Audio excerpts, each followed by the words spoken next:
Hola, nosotros somos los Jerónimos, vamos a presentaros a Freinet y el grupo consta de Antonio Rodríguez, Marina Martínez, Celia Santos y yo, Ángela Saguar.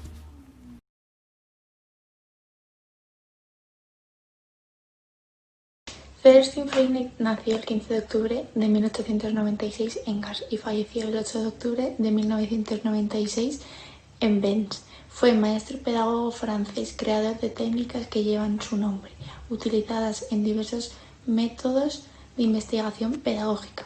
A Freinet se le atribuye la llamada materialismo escolar, que partía de la filosofía krausista y marxista. Nació en una familia campesina. Al acabar de estudiar en Graz, ingresó en la Escuela Normal de Niza. Luchó en la Primera Guerra Mundial con 19 años y recibió la Legión de Honor y tuvo 4 años de convalecencia.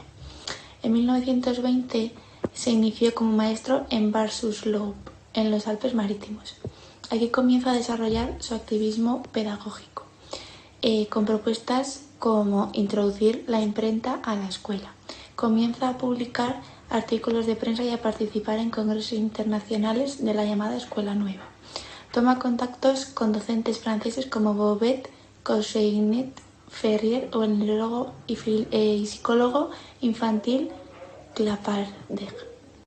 En Gars, su pueblo natal, crea una cooperativa de trabajadores para electrificar la población y se convierte en un activista sindical de las filas del Partido Comunista, militancia que en 1925 le llevó a viajar a la URSS, a la delegación sindical, y conocer allí a Krupskaya, ministra de Educación y esposa de Lenin. En 1926 se casó con Élise Laguerre-Bruno, institutriz en Saint-Marin de Queyries. En 1928 creó la Cooperativa de Enseñanza Laica y la Escuela Proletaria, que ambas fueron precedentes de la Escuela Moderna de Freinet. Diferentes sectores de educadores y analistas politizados le consideran el fundador de la Escuela Moderna sindicalista. Una de las obras más conocidas suyas de la época es La imprenta en la escuela. Freinet puso en marcha una escuela en Metz con apoyo comunista. Esta acción dio lugar al origen de la Escuela Libre Experimental entre los años 1934 y 1935, donde la mayoría de los alumnos que acudían a esa institución pertenecían a las clases sociales más desfavorecidas. Al comenzar la Segunda Guerra Mundial se le consideró peligroso por su pensamiento político, por el cual se le internó en un campo de concentración junto a su esposa, aunque al final fueron liberados. En 1948, la Cooperativa de Enseñanza Laica se transformó en el Instituto de la Escuela Moderna, trasladado a Cannes. En 1953 lo expulsaron del Partido Comunista, lo que hizo que al reforzar el sistema de coordinación de sus discípulos crearan el Instituto Cooperativo de Escuela Moderna, que tuvo un reflejo internacional en 1958 con la fundación de la Federación Internacional de Movimientos de Escuela Moderna. Falleció Freinet y su esposa continuó con su proyecto.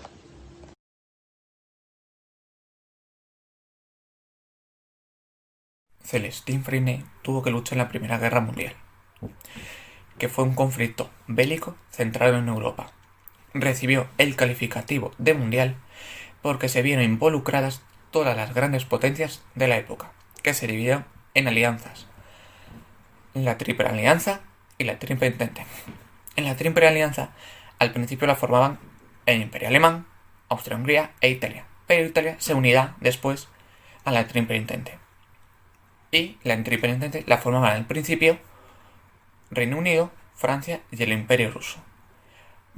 Y luego se les unirá Italia. Pero mientras en la guerra se fueron uniendo más países, como el Imperio de Japón, Estados Unidos, el Reino de Bulgaria y el Imperio Otomano, que cada uno irá tomando posición en las alianzas. En la guerra, Freinet recibió un disparo en el pulmón. Por esta herida tendrá secuelas para toda su vida. Después vivió la Segunda Guerra Mundial, que fue un conflicto militar global que se desarrolló entre 1939 y 1945. En ella se vieron implicadas la mayor parte de las naciones del mundo, incluidas todas las grandes potencias agrupadas en dos alianzas: los aliados y la potencia del eje. En ellas se dividen Reino Unido, Estados Unidos, Francia. Y en el eje Alemania e Italia. Freinet perteneció al Partido Comunista, por el cual le traerá consecuencias, como que a ella y a su mujer lo trasladaron forzosamente los sectores más conservadores de Sant Paul de Vencer, haciendo que dimitieran de sus puestos, y crearon una escuela privada pero con vocación pública.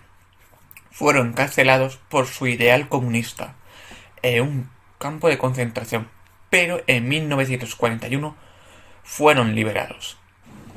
Fue expulsado del Partido Comunista. Tuvo problemas derivados de la oposición entre las potencias aliadas y las potencias del eje. La URSS quería imponer su ideología comunista por la fuerza, mientras que Freinet pensaba que había que hacerlo mediante la educación.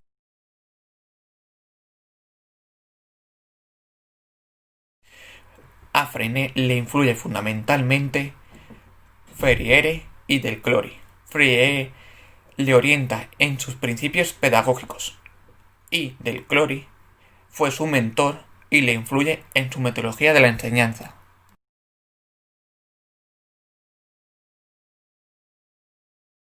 En cuanto a las aportaciones, la pedagogía de Freinet es una de las propuestas más amplias, ya que se estableció que no es una propuesta acabada y que se puede modificar.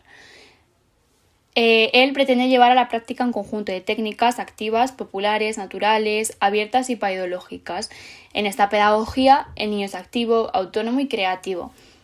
Freinet se centra en renovar el ambiente escolar y las funciones de los maestros. Tiene como objetivo que los niños aprendan haciendo y hagan pensando. Dice que la educación debería estar basada en los intereses de los niños y en su libertad de acción. También pretende ayudar a las potencialidades de cada alumno. Freinet quiere que la escuela sea viva, es decir, que esté vinculada constantemente con el medio social, que se conecte con la vida familiar y con el pueblo. Y para ello plantea un proceso educativo que se centre en el niño y en la labor del profesor. El proceso de aprendizaje de Freinet se basa en la observación, experimentación y acción, y no en la razón ni en la memorización como se hacía en la pedagogía antigua. Y entonces así es como se forma el movimiento de la escuela moderna. Freinet propuso una pedagogía que estaba basada en la cooperación, donde el estudiante no estaba limitado y tenía la oportunidad de mostrar sus habilidades y destrezas cotidianas. Él consideraba que el pensamiento es un instrumento de la experiencia y que la educación no es para la vida, sino la vida misma. Cuando empezó a dar clase, realmente se dio cuenta de la brecha que existía entre la vida y la escuela, pero en todos los sentidos, tanto en métodos como en los intereses de los niños. Entonces, trabajó y encontró materiales y medios para alimentar los intereses de los niños, incluyendo técnicas que nunca antes habían usado, como por ejemplo la imprenta, el libro de la vida y muchas otras que vamos a ver posteriormente. Los principios de la pedagogía de Freinet son la individualización, que consiste en un profundo conocimiento del alumno y de su personalidad, al igual que de la capacidad de comunicación y expresión de cada niño. Y también hay que conocer sus necesidades particulares. Una técnica para este principio es el texto libre. Luego está la actividad, el tanteo experimental y la autonomía, que consiste en que el niño pueda descubrir nuevos saberes mediante la búsqueda y la actividad, y así, por medio del ensayo y del error, los niños podrán ser cada vez más autónomos y desarrollar un espíritu crítico. Una técnica que se puede relacionar con esto son los talleres por rincones. La cooperación, la participación y la socialización. Pues Freinet apostaba por el aprendizaje en equipo para aprender mejor y para compensar las diferencias que se generan por las desigualdades del medio social. Además, para Freinet, un trabajo en equipo promueve la socialización y, por tanto, la participación. Una técnica para este principio podría ser el trabajo o juego cooperativo. Y por último, la escuela, vida y funcionalidad. Para Freinet, la escuela debía ser útil para la vida y viceversa, es decir, que la escuela debe dar respuestas a las situaciones de la vida y la vida estudiarse en el aula, ya que es la vida la que nos proporciona acontecimientos geográficos, aritméticos, sociales, políticos, etcétera, sobre los que pensar y reflexionar en la escuela. Y algunas técnicas para desarrollar este principio podría ser la libreta viajera y el periódico escolar.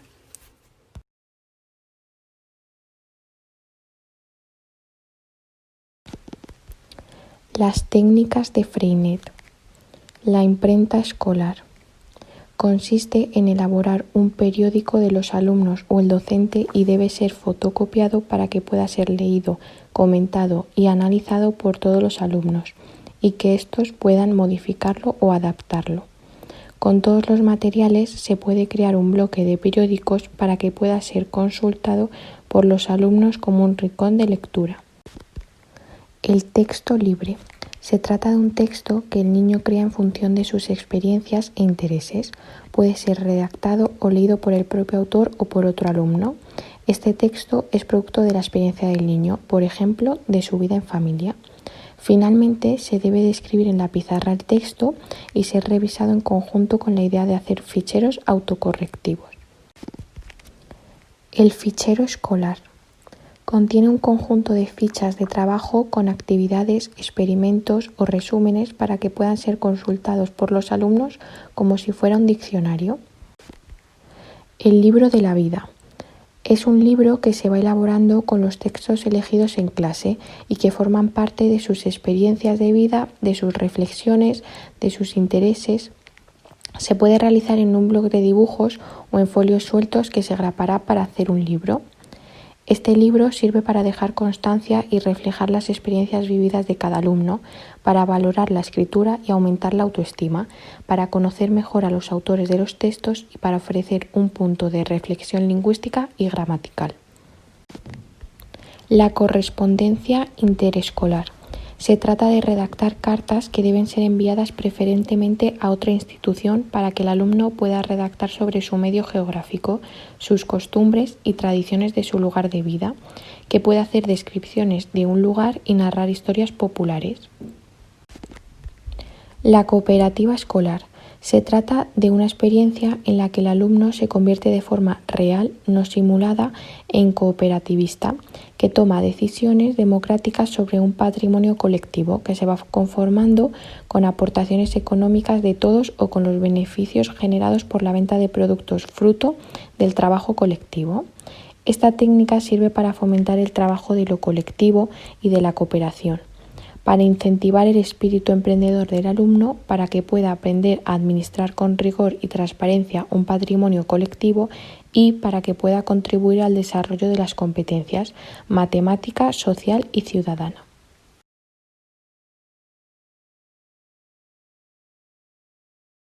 Algunas de las obras más importantes de Freinet son Parábolas para una pedagogía popular, que fue publicada en 1973, Técnicas de Freinet de la Escuela Moderna, que también fue publicada en 1973 en castellano, y por último, Por una escuela del pueblo, que fue publicada en 1976.